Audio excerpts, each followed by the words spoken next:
Hi, I'm Matt Griffith, and we're in North Wales.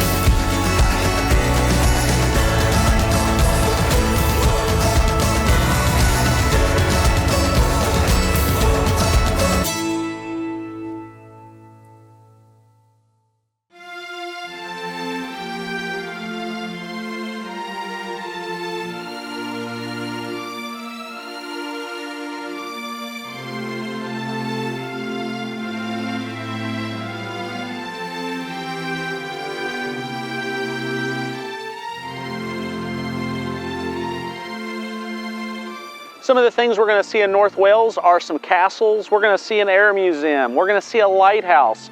There's a lot of neat things. This is sort of like a hidden gem because these are things that you just don't normally see. Everybody hears about London, Scotland, but nobody ever hears about North Wales. We're going to show it to you.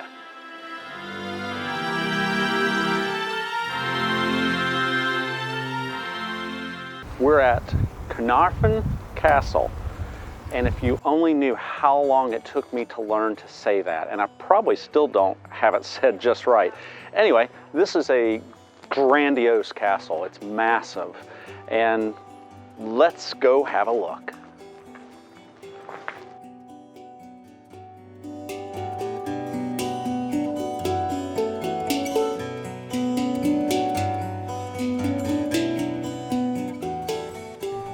Caernarfon Castle is a medieval fortress in Caernarfon, northwest Wales. There was a motte and bailey castle in the town of Caernarfon from the late 11th century until 1283 when King Edward I of England began replacing it with the current stone structure. And you're probably asking yourself, what's a motte and bailey castle? I know I did. A motte and bailey castle is a fortification with a wooden or stone keep situated on a raised earthwork called a motte, accompanied by an enclosed courtyard or bailey surrounded by a protective ditch and palisade. The Edwardian town and castle acted as the administrative center of North Wales, and as a result the defences were built on a grand scale. There was a deliberate link with Caernarfon's Roman past, and the Roman fort of Saguntium is nearby. While the castle was under construction, town walls were built around Caernarfon. The work cost between 20,000 and 25,000 British pounds from the start until the end of the work in 1330. Despite Caernarfon Castle's external appearance of being mostly complete, the interior buildings no longer survive and many of the building plans were never finished. The town and castle were sacked in 1294 when Matt ap Llewellyn led a rebellion against the English. Caernarfon was recaptured the following year. During the Glyndwr Rising of 1400 to 1415, the castle was besieged. When the Tudor dynasty ascended to the English throne in 1485, tensions between the Welsh and English began to diminish and castles were considered less important. As a result, Caernarfon Castle was allowed to fall into a state of disrepair. Despite its dilapidated condition during the English Civil War, Caernarfon Castle was held by royalists and was besieged 3 times by parliamentarian forces. This was the last time the castle was used in war. Caernarfon Castle was neglected until the 19th century when the state funded repairs. In 1911, Caernarfon Castle was used for the investiture of the Prince of Wales, and again in 1969. It is part of the World Heritage Sites, Castles and Town Walls of King Edward and Gwynedd.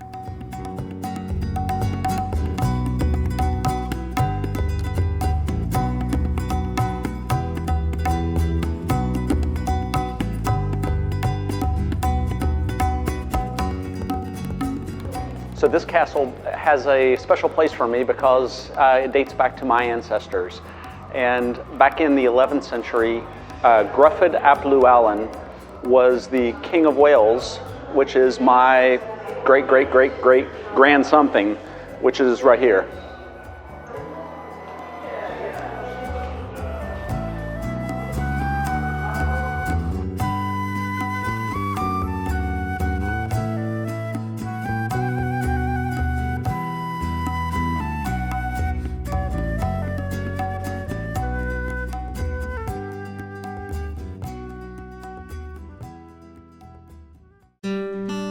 These are the hut circles that are just down below South Stack Lighthouse here on Holyhead.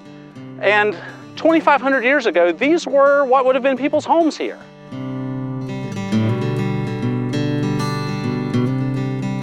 The hut circles are the remains of a group of prehistoric huts on Holyhead Island. The precise age of the hut group is not clear. Much of the site is thought to date from the Iron Age, but the settlement may have been in existence over an extended period of time from the Neolithic to the Dark Ages, with different buildings being in use at different times.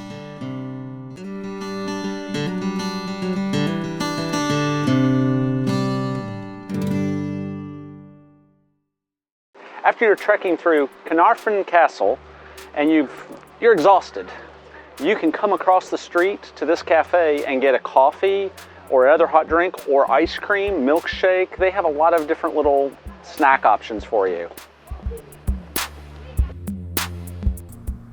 It was cold and raining, so I had a latte and a great conversation with one of the owners. The two women who owned this shop were so friendly and helpful.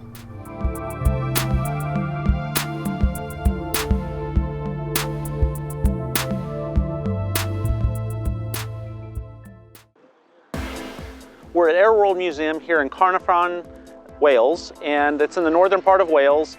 And it's set up in an old hangar, and they've basically taken things from, a lot of it's from World War II, but it's just a regular air museum.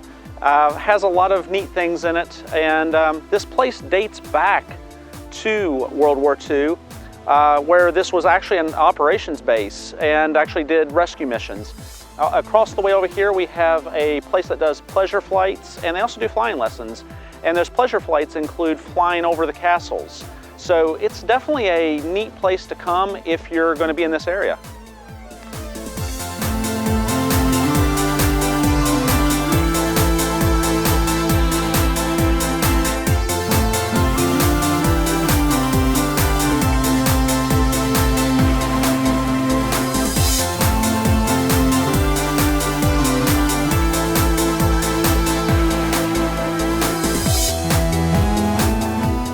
The museum is essentially in an airplane hangar, which makes for a cool location for an aviation museum.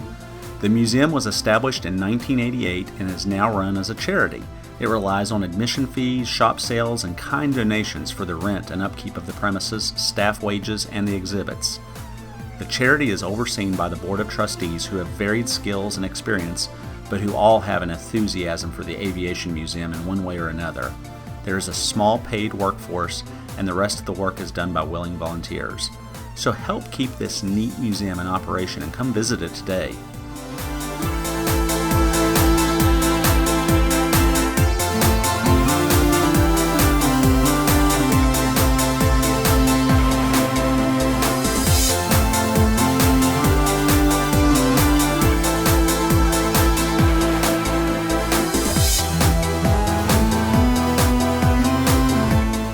So right behind me is runway 7 at Caernarfon Airport.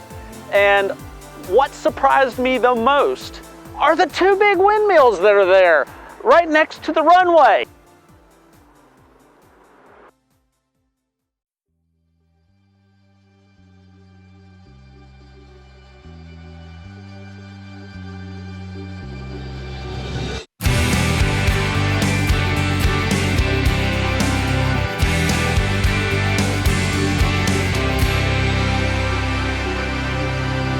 Behind me is South Stack Lighthouse.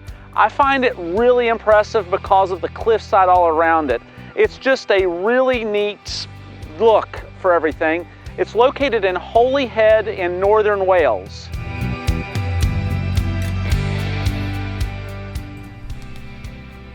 The South Stack Lighthouse is built on the summit of a small island off the northwest coast of Holy Island, Anglesey, Wales. It was built in 1809 to warn ships of the dangerous rocks below. The lighthouse has warned passing ships of the treacherous rock below since its completion in 1809. The lighthouse is 60 meters tall. It was originally envisioned in 1665 but not built until 1809. And it's the scenic views, the panoramas are just absolutely spectacular. Visitors can climb to the top of the lighthouse and tour the engine room and exhibition area. And I can tell you that between the flight of stairs down to the lighthouse and the flight of stairs inside, it isn't for the faint of heart, but well worth the trek. The lighthouse is open seasonally.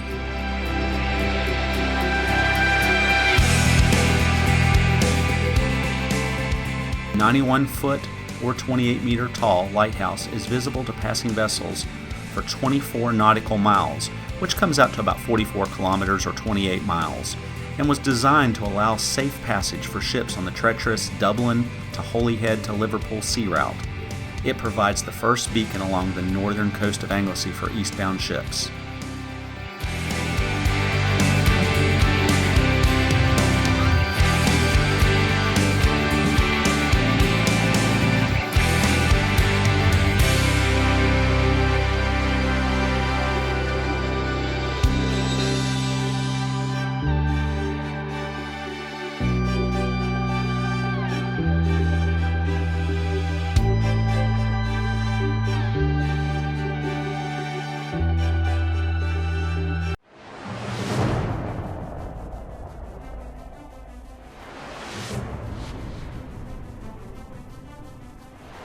Behind me is Conway Castle.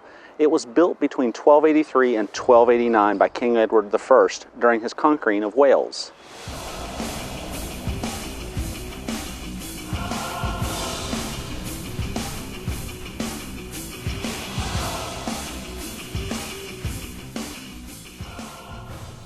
Conway Castle is a medieval fortification in Conway on the north coast of Wales.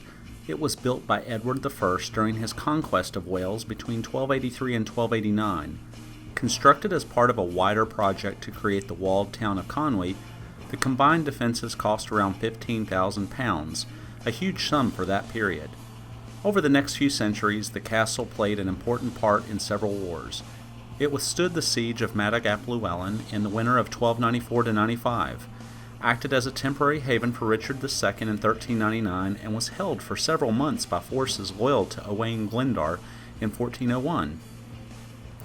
Following the outbreak of the English Civil War in 1642, the castle was held by forces loyal to Charles I, holding out until 1646, when it surrendered to the parliamentary armies.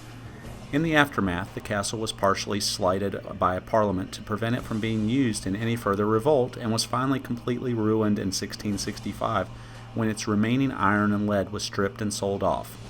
Conway Castle became an attractive destination for painters in the late 18th and early 19th centuries. Visitor numbers grew, and initial restoration work was carried out in the second half of the 19th century. UNESCO considers Conway to be one of the finest examples of the late 13th century and early 14th century military architecture in Europe, and it is classed as a World Heritage Site.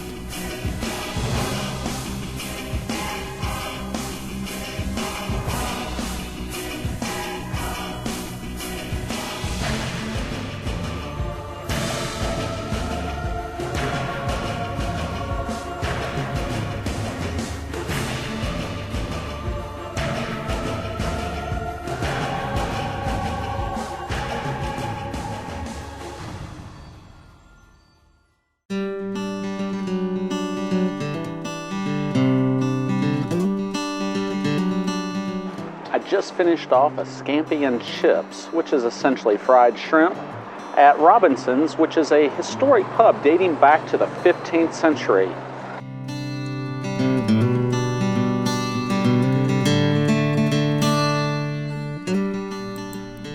British food tends to be very heavy, with so many dishes coming with fries, or what they call chips.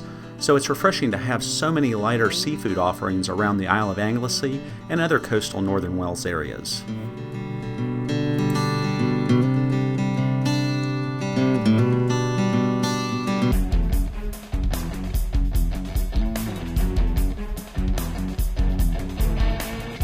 Continuing on our castle trip, this is Castle Beaumaris, and it was built in 1294, and it is one of the many castles that are in this area.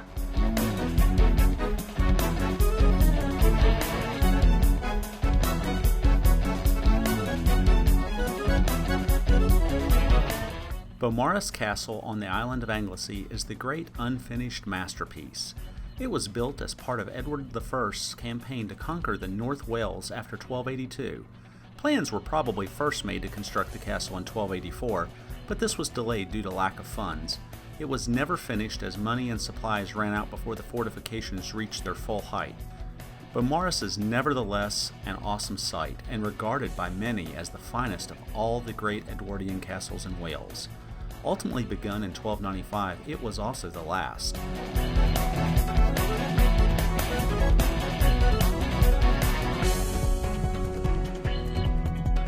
The king's military architect, the brilliant James of St. George, brought all of his experience and inspiration to bear when building this castle, the biggest and most ambitious venture he ever undertook.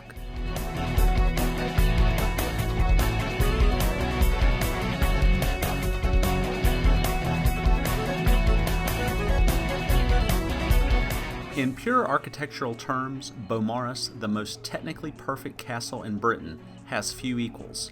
Its ingenious and perfectly symmetrical concentric walls within walls design, involving no less than 4 successive lines of fortifications, was state-of-the-art for the late 13th century.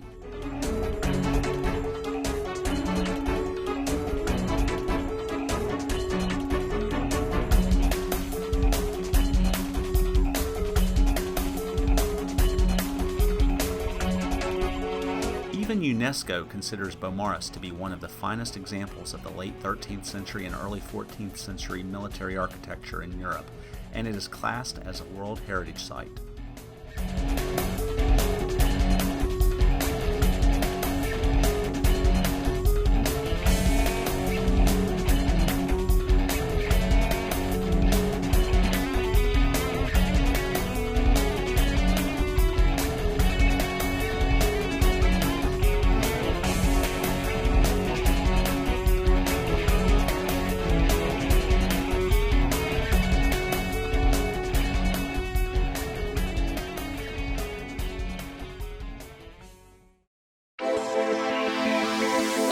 One of my favorite things about visiting Wales is seeing these old castles rise up out of the modern towns and villages that surround them. And the Old Market Brewery brings that sense to your taste buds as well by brewing traditional cask ales in a very modern event space.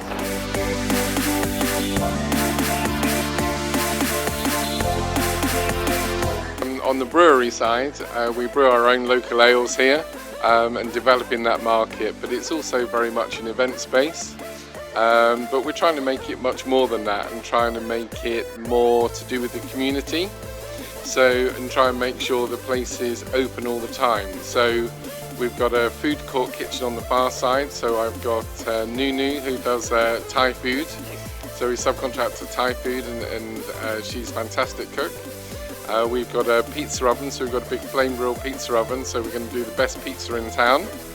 And we've got chefs coming in to do pasta, etc. on the far side there, so a great range of food for people to come in and eat. It seems like you guys have a great stage too. Do you have a lot of bands and things come in? So weekends, etc. we've got live music, so on a Friday and a Saturday we've got live music, live bands. So with the bank holiday weekend this weekend, we've got a great band on Sunday night, which is the big night in town. So yeah, we'll be rocking in here on Sunday night. Nice.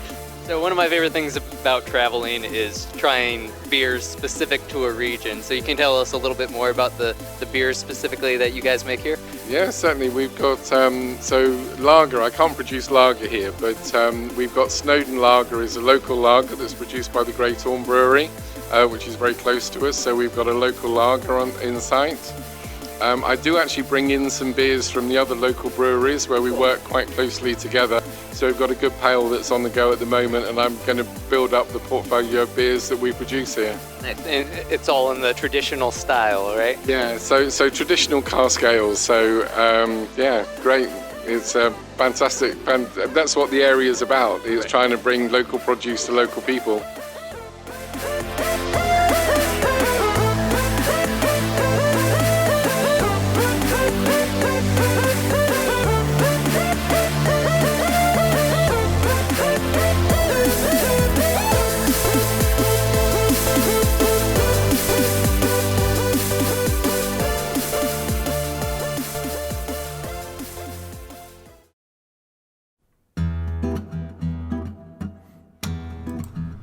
North Wales has something for everyone. With its mostly rural mountains and valleys along with spectacular coastlines, it is undoubtedly the United Kingdom's little secret. We hope that you've enjoyed this hidden gem, as this is a destination that never gets old to me. There are over 100 castles still standing in Wales, either as ruins or restored buildings, and the majority of these are in North Wales. This is a destination that is calling your name. I know it has called mine many times before. I hope you've enjoyed our trip to Wales, and I hope you too get to experience it in all of its glory.